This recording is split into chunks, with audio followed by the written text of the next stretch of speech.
So, and the thing that always attracted me about Bitcoin is, these values of, decentralization, creating these open permissionless systems that anyone can participate in and that aren't just going to flop over and die if whoever created them gets bored, and that are resistant to like whoever runs them breaking the rules and all of these things, right? And I think that pretty strongly that these principles are like really valid and important to much more things than just money, right? Like Bitcoin is the blockchain for money, and Ethereum is built from the start as a general purpose blockchain, right? It's there is Ether, the asset on Ethereum, but then you can also make decentralized financial things, what we call DeFi today.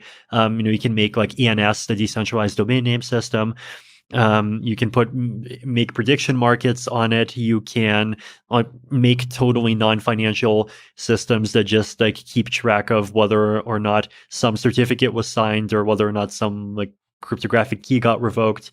There's this big long list of like just interesting things that you could use about blockchains to do, right? Like basically they are sort of the missing piece that where without them, the kinds of things that a decentralized computer network can do is very limited. And once you have them, a lot of those limitations end up going away. And Ethereum was like always from the beginning about that, right? It's about like, hey, this isn't just money. There's so much more that you could do if you could just go ahead and make any infrastructure or digital institution or DAO or whatever you want to call it, where the kind of the base layer of the logic is just executed in this open and transparent way where everyone can see what's going on.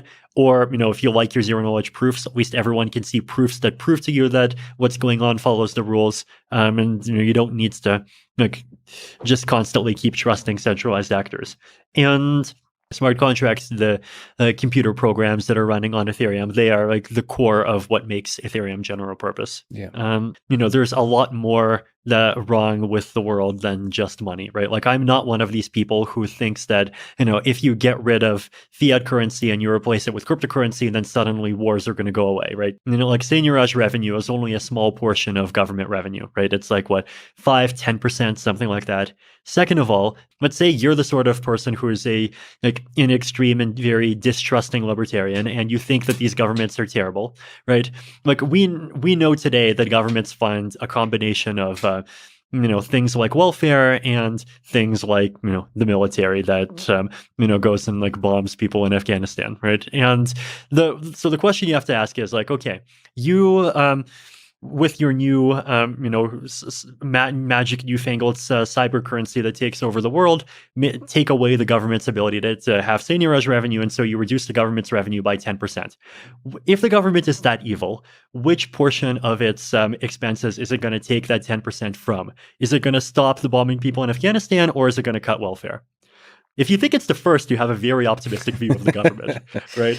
Yeah. So that's, I guess, my perspective on like why the whole, we're going to save the world and create peace by like denying governments the right to stealth taxation kind of perspective doesn't really make much sense for me. And I do think that there is real value that comes from a decentralized and open currency, like just the fact that there is a financial infrastructure that anyone in the world can, go ahead and use, right? Like it's that's something that can easily be a big boon for people, right? There's a lot of places where the currency is much less stable than the dollar. These people, like, they don't like, well, if they use Bitcoin, their only option is to get Bitcoins, right? Which, are also pretty volatile. If they use Ethereum, then, they can get Ether, but then they can also get stable coins, right? And you might think that, oh, you're not being ideologically pure. Now you're giving them stable coins, which are mirroring dollars, and obviously dollars are going to collapse too.